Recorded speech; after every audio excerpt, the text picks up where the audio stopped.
All right, people, it is that time of year again. The ants are back, and I have been using a various different products, but this stuff works great. What you want to do is tear up pieces of the boxes and put it in line with the ants. That should probably do it. And you want to just put a couple of drops on these things here. And then what you want to do is wait. Don't kill any of the ants. You want to let them eat this because they bring it back to their hive and then it'll take out more of them. So just leave this alone for a few days and it should clear them up. I'll leave a link in my Amazon under the home section if you. If you know someone who uses the phrase, "it is what it is," they are fucking dangerous because they no longer allow things that are outside of their control to affect them. They have mastered the art of acceptance. So if you plan on trying to manipulate them and threaten to leave their life, guess what? They don't give a fuck. They do not care. You can walk out of their life and they'll open the damn door for you. And the best part, when someone asks them if they're okay because you left their life, they're gonna say that magical phrase, "It is what it is."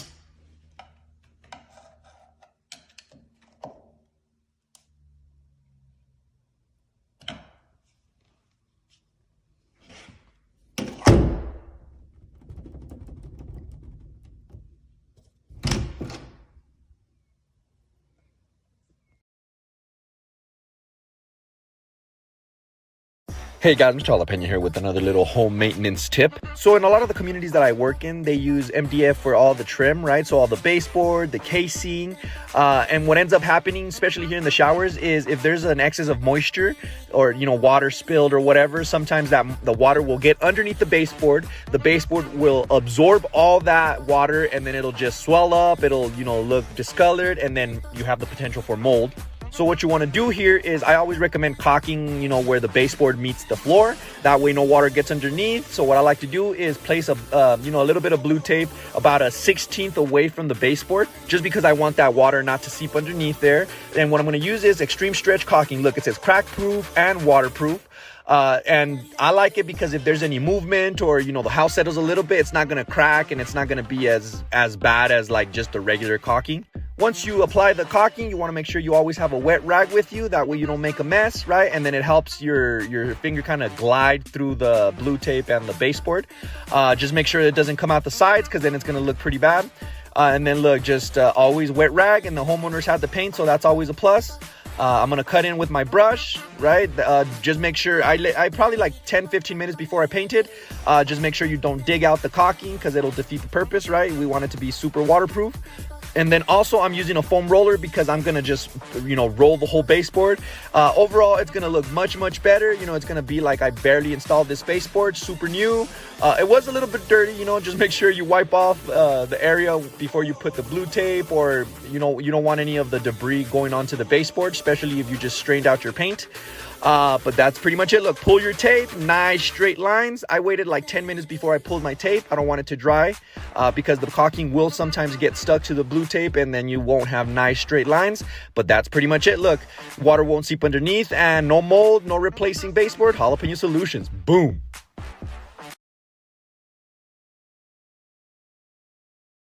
Hey guys, Mr. Jalapeno here with another home maintenance tip. On today's project, I'm going to show you how to address a super common home maintenance issue. As you can see, the sealant around the base of the faucet is no good, and you always want to make sure it's sealed. That way you don't get any water damage. Oh, and look, I had the homeowner's dog helping me out. But anyways, first thing you want to do is remove the old silicone. And once you remove it, I like to use denatured alcohol to remove any residue that might be around there. This way you're going to have a nice clean surface to apply this silicone. It's a General Electric silicone. It's specifically made for kitchens and baths, and you don't necessarily need to get this specific one, but I've been using this silicone for a while and I do recommend it. Just make sure when when you cut the tip of the caulk tube not to cut it too big. That way you don't make a big old mess when you apply the silicone. And then look, this is a super handy dandy tip. I used to use soapy water, but I had somebody comment on my YouTube channel that I could also use Windex, so I tried it out and it actually works really good. And the reason why I spray Windex is because when I remove the excess silicone, it doesn't smear everywhere, and then you end up getting a nice looking seal. Look at that. Let me know in the comments if maybe there's something better than Windex or soapy water, but that's it. Jalapeno Solutions. Boom.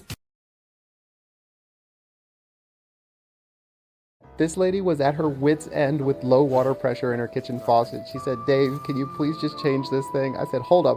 Let's check one more thing and see if we can't fix this thing before we replace it. There's a little flow restrictor inside of the hose somewhere. It's either underneath or right before the sprayer. This will limit the flow to about 1.7 gallons per minute, but that's only when it's new. After a couple years, it'll start getting clogged with sediment and you may need to remove it. Now, I wasn't drilling. You never want to drill into the faucet. You just push it through and it should pop out on the other side. There's a little washer that had to go back here before it got reinstalled. If you live in a house, you may want to hit the follow button because I upload daily tips and tricks that I have learned over the past 15 years of being in the field.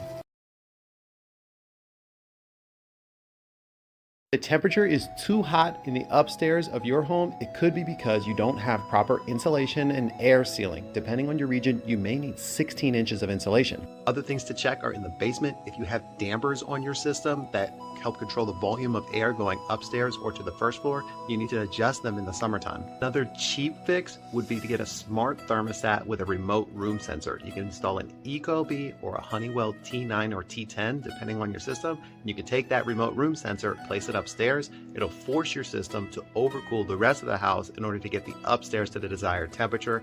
But your basement and first floor will get really cold like this. Depending on what kind of money you want to spend on the house, you can add zoning or a mini split. Hit the follow button, and if you don't know what those are, I'll show you what they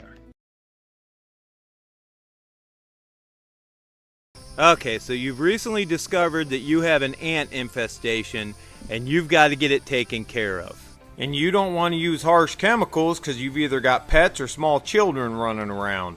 Well, your best option is to go hunting around your yard and find yourself another pile of ants. Because here's the thing about ants, they're extremely territorial. Then all you gotta do is grab a shovel,